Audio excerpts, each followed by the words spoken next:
Você sabia que a SNK sempre teve relação muito mais profunda com a música do que parece?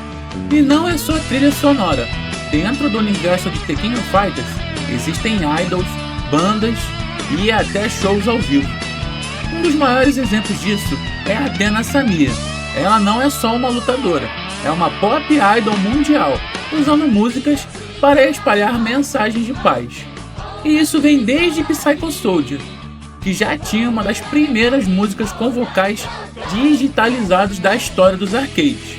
Ou seja, a SNK já misturava música e videogame muito antes disso virar tendência. E não para por aí.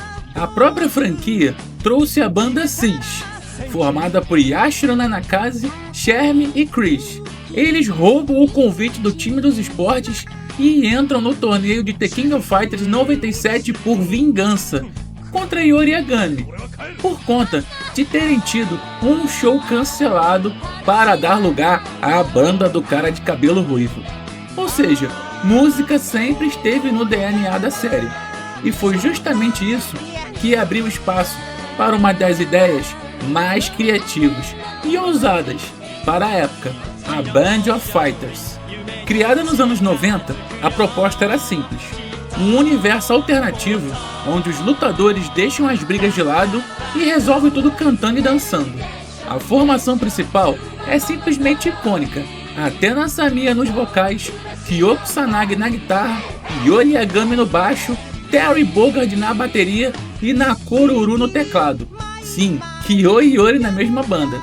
Mas aqui entra um detalhe importante e que muita gente confunde: a Band of Fighters não começou como um show ao vivo com pessoas reais. Ela estreou em 1996 na Neo Geo World, um parque temático da SNK no Japão.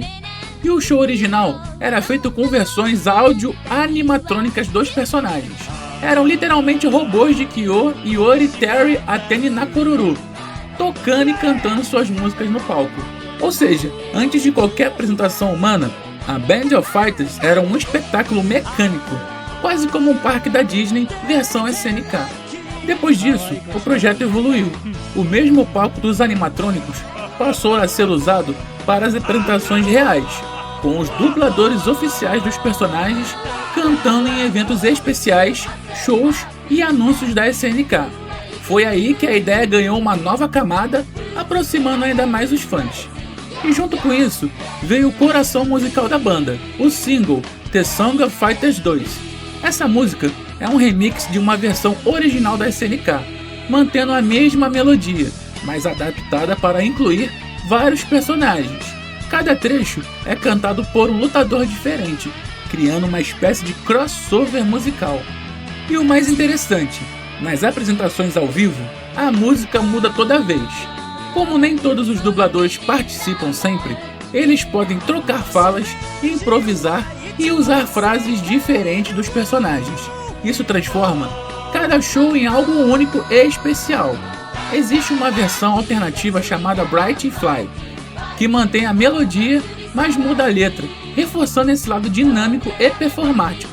E nomes como Takehito Koyasu e Monster Maezuka participaram dessas versões, mostrando o nível de envolvimento da SNK com o projeto. E mesmo sendo uma ideia dos anos 90, ela nunca foi totalmente esquecida. Em SNK Heroines, a Band of Fighters retorna em cena, onde rola uma batalha de bandas contra a SIS, com direito até o Orochi virando fã. No fim de tudo, isso mostra uma coisa: The King of Fighters sempre foi muito mais além do que só luta. A SNK experimentava, arriscava e criava coisas completamente fora do padrão. E a Band of Fighters é talvez um dos melhores exemplos disso. Agora me diz aí, você jogaria um jogo de ritmo da Band of Fighters? Ou até veria um anime focado nisso? Comenta aqui embaixo. E se você curte esse tipo de história escondida dos games e pouco conhecidas da SNK, já deixa o like e se inscreve no canal, porque tem muito mais conteúdo desse nível vindo por aí. Eu vou ficando por aqui, pessoal, e até a próxima.